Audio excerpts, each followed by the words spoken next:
E Davi fugiu de Naiote que é em Ramá, e veio diante de Jonatas, e disse, que fiz eu? Qual é minha maldade, ou qual meu pecado contra teu pai, que ele busca a minha vida? E ele lhe disse, em nenhuma maneira, não morrerás. Eis que meu pai nenhuma coisa fará, grande nem pequena, que não a revele a mim. Por que pois me encobrirá meu pai este negócio? Não será assim. E Davi voltou a jurar, dizendo, teu pai sabe claramente que eu achei favor diante de teus olhos, e dirá, não saiba isto Jonatas, para que não tenha pesar, e certamente, vive o Senhor e vive tua alma, que apenas há um passo entre mim e a morte. E Jonatas disse a Davi, que diga tua alma, e eu o farei por ti. E Davi respondeu a Jonatas, eis que amanhã será nova lua, e eu costumo sentar-me com o rei a comer, mas tu deixarás que me esconda no campo até a tarde do terceiro dia. Se teu pai fizer menção de mim, dirás, rogo-me muito que o deixasse ir logo a Belém sua cidade, porque todos os de sua linhagem têm ali sacrifício anual. Se ele disser, está bem, teu servo terá paz, mas se cirar, sabe que a malícia está nele completa. Farás, pois, misericórdia com teu servo, já que trouxeste teu servo a aliança do Senhor contigo. E se maldade há em mim, mata-me tu, que não há necessidade de levar-me até teu pai. E Jonatas lhe disse, nunca tal te suceda, antes bem, se eu entendesse ser completa a malícia de meu pai, para vir sobre ti, não havia eu de revelá-lo a ti? Disse então Davi a Jonatas, quem me dará aviso? Ou que se teu pai te responder asperamente? E Jonatas disse a Davi, vem, saiamos ao campo. E saíram ambos ao campo. Então disse Jonatas a Davi, ó Senhor Deus de Israel, quando houver eu perguntado a meu pai amanhã a esta hora, ou depois de amanhã, e ele parecer bem para com Davi, se então não enviar a ti, e o revelar a ti, o Senhor faça assim a Jonatas, e isto acrescente, mas se a meu pai parecer bem fazer-te mal, também te o revelarei, e te enviarei, e te irás em paz, e seja o Senhor contigo, como foi com meu pai. E se eu viver, farás comigo misericórdia do Senhor, mas se for morto, não tirarás perpetuamente tua misericórdia de minha casa, nem quando o Senhor exterminar um por um os inimigos de Davi da face da terra. Assim Jonatas fez aliança com a casa de Davi, dizendo, o Senhor o exija da mão dos inimigos de Davi. E voltou Jonatas a jurar a Davi, porque o amava como a sua alma. Disse-lhe logo Jonatas, amanhã é lua nova, e tua falta será percebida, porque teu assento estará vazio. Estarás, pois, 3 dias, e logo descerás, e virás ao lugar de onde estavas escondido o dia do incidente, e esperarás junto à pedra de Ezel. E eu atirarei 3 flechas até aquele lado, como que me exercitando ao alvo, e logo enviarei o criado dizendo-lhe, vai, busca as flechas. E se disser ao jovem, eis ali as flechas mais aqui de ti, toma-as, tu virás, porque tens paz, e nada há de mal, vive o Senhor. Mas se eu disser ao jovem assim, eis ali as flechas mais ali de ti, vai-te, porque o Senhor te enviou. E quanto às palavras que eu e tu falamos, seja o Senhor entre mim e ti para sempre. Então Davi se escondeu no campo, e vinda que foi a lua nova, sentou-se o rei a comer pão. E o rei se sentou em sua cadeira, como costumava, no assento junto à parede, e Jonatas se levantou, e sentou-se Abner ao lado de Saul, e o lugar de Davi estava vazio. Mas aquele dia Saul não disse nada, porque se dizia, haverá-lhe acontecido algo, e não está limpo, não estará purificado. O dia seguinte, o segundo dia da lua nova, aconteceu também que o assento de Davi estava vazio. E Saul disse a Jonatas seu filho, por que não veio a comer o filho de Jessé hoje nem ontem? E Jonatas respondeu a Saul, Davi me pediu encarecidamente lhe deixasse ir até Belém. E disse, rogo-te que me deixes ir, porque temos sacrifícios de nossa linhagem na cidade, e meu irmão mesmo me mandou. Portanto, se achei graça em teus olhos, farei uma escapada agora, e visitarei a meus irmãos. Por isto, pois, não veio. Então Saul se acendeu contra Jonatas, e disse-lhe, filho da pervertida e rebelde, não sei eu que tu escolheste ao filho de Jessé para vergonha tua, e para vergonha da nudez de tua mãe? Porque todo o tempo que o filho de Jessé viver sobre a terra, nem tu serás firme, nem teu reino. Envia, pois, agora, e traze-o a mim, porque morrerá. E Jonatas respondeu a seu pai Saul, e disse-lhe, por que morrerá? O que ele fez? Então Saul lhe lançou uma lança para feri-lo, de onde entendeu Jonatas que seu pai estava determinado a matar a Davi. E levantou-se Jonatas da mesa com exaltada ira, e não comeu pão o segundo dia da lua nova, porque tinha dor por causa de Davi, porque seu pai lhe havia afrontado. Ao outro dia de manhã, saiu Jonatas ao campo, ao tempo marcado com Davi, e um jovem pequeno com ele. E disse a seu jovem, corre e busca as flechas que eu atirar. E quando o jovem ia correndo, ele atirava a flecha que passava mais além dele. E chegando o jovem onde estava a flecha que Jonatas havia atirado, Jonatas deu vozes atrás o jovem, dizendo, não está a flecha mais além de ti? E voltou a gritar Jonatas atrás o jovem, apressa-te, corre, não pares. E o jovem de Jonatas agarrou as flechas, e veio a seu senhor. Porém nenhuma coisa entendeu o jovem, somente Jonatas e Davi entendiam o negócio. Logo deu Jonatas suas armas a seu jovem, e disse-lhe, vai e te leva-as à cidade. E logo que o jovem se havia ido, se levantou Davi da parte do sul, e inclinou-se 3 vezes prostrando-se até a terra, e beijando-se um ao outro, choraram um com o outro, ainda que Davi chorou mais. E Jonatas disse a Davi, vai-te em paz, que ambos juramos pelo nome do Senhor, dizendo, o Senhor seja entre mim e ti, entre minha descendência e a tua descendência para sempre. E veio Davi a Nob, a Aimeleque sacerdote, e surpreendeu-se Aimeleque de seu encontro, e disse-lhe, como tu somente, e ninguém contigo? E respondeu Davi ao sacerdote Aimeleque, o rei me encomendou um negócio, e me disse, ninguém saiba coisa alguma deste negócio a que eu te envio, e que eu te mandei, e eu assinalei aos criados certo lugar. Agora, pois, o que tens à mão? Dá-me 5 pães, ou o que se achar. E o sacerdote respondeu respondeu a Davi, e disse, não tenho pão comum à mão, somente tenho pão sagrado, mas o darei se os criados se abstiveram de mulheres. E Davi respondeu ao sacerdote, e disse-lhe, certamente as mulheres nos foram afastadas desde anteontem quando saí, e os instrumentos dos moços foram santos, ainda que a jornada seja comum, quanto mais que hoje haverá outro pão santificado nos vasos. Assim o sacerdote lhe deu o pão sagrado, porque ali não havia outro pão que os pães da proposição, os quais haviam sido tirados de diante do Senhor, para que se pusessem pães quentes o dia que os outros foram tirados. Aquele dia estava ali um dos servos de Saul detido diante do Senhor, o nome do qual era Doeg, Edomita, principal dos pastores de Saul. E Davi disse a Aimeleque, não tens aqui à mão lança ou espada? Porque não tomei em minha mão minha espada nem minhas armas, porquanto o mandamento do rei era urgente. E o sacerdote respondeu, a espada de Golias o filisteu, que tu venceste no vale de Elá, está aqui embrulhada em um véu detrás do éfode. Se tu queres tomá-la, toma-a, porque aqui não há outra a não ser essa. E disse Davi, nenhuma como ela, dá a mim. E levantando-se Davi aquele dia, fugiu da presença de Saul, e veio a Aquis rei de Gade. E os servos de Aquis lhe disseram, não é este Davi, o rei da terra? Não é este a quem cantavam em danças, dizendo, feriu Saul seus milhares, e Davi seus 10 milhares? E Davi pôs em seu coração estas palavras, e teve grande temor de Aquis rei de Gate, e mudou sua fala diante deles, e fingiu-se de louco entre suas mãos, e riscava nas entradas das portas, deixando escorrer sua saliva por sua barba. E disse Aquis a seus servos, eis que estáis vendo um homem demente, por que o trouxestes a mim? Faltam a mim loucos, para que trouxesseis este que fizesse de louco diante de mim. Havia de vir este à minha casa?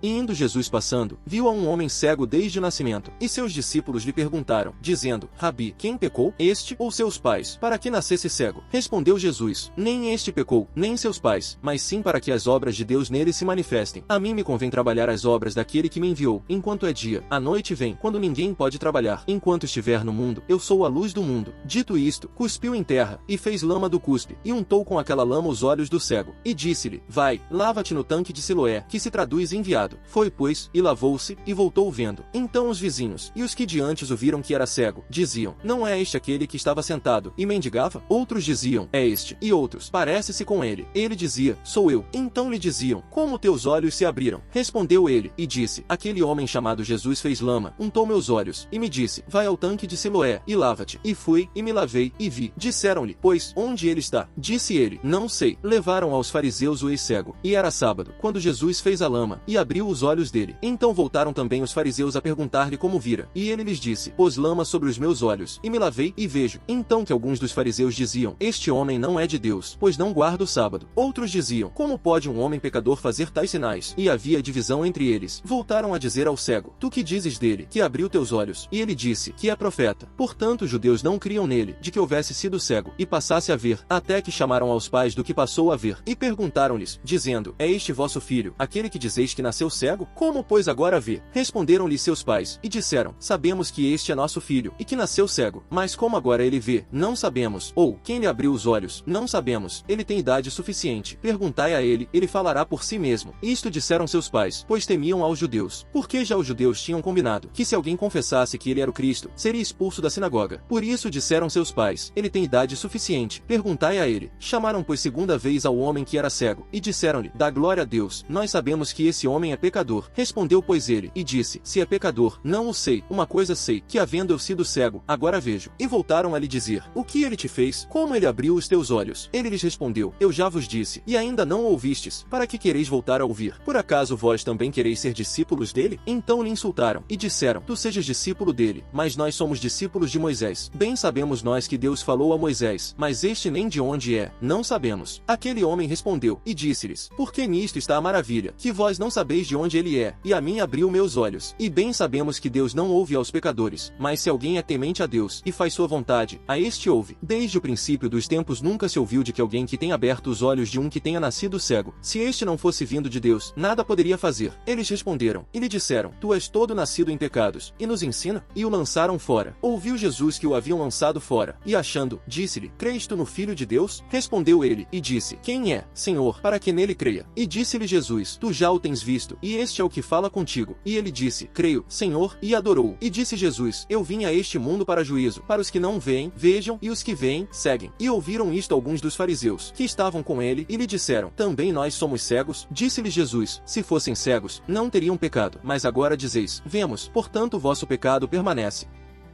Aleluia! Louvai, vós servos do Senhor, louvai o nome do Senhor. Seja o nome do Senhor bendito, desde agora para todo sempre. Desde o nascer do sol até o poente, seja louvado o nome do Senhor. O Senhor está elevado acima de todas as nações, e sua glória acima dos céus. Quem é como o Senhor nosso Deus? Ele que habita nas alturas, que se abaixa para ver o que há nos céus e na terra, que levanta o pobre do pó da terra, e levanta o necessitado da sujeira, para fazê-lo sentar com os príncipes de seu povo, que faz a estéril habitar em família, como alegre mãe de filhos. Aleluia! Quando Israel saiu do Egito, quando a casa de Jacó saiu de um povo estrangeiro, Judá se tornou seu santuário, e Israel os seus domínios. O mar viu, e fugiu, e o Jordão recuou. Os montes saltaram como carneiros, os morros como cordeiros. O que houve, ó mar, que fugiste? Ó Jordão, que recuaste? Ó montes, que saltastes como carneiros? Ó morros, como cordeiros? Trema tu, ó terra, pela presença do Senhor, pela presença do Deus de Jacó, que tornou a rocha em lago de águas, ao pedregulho em fonte de águas.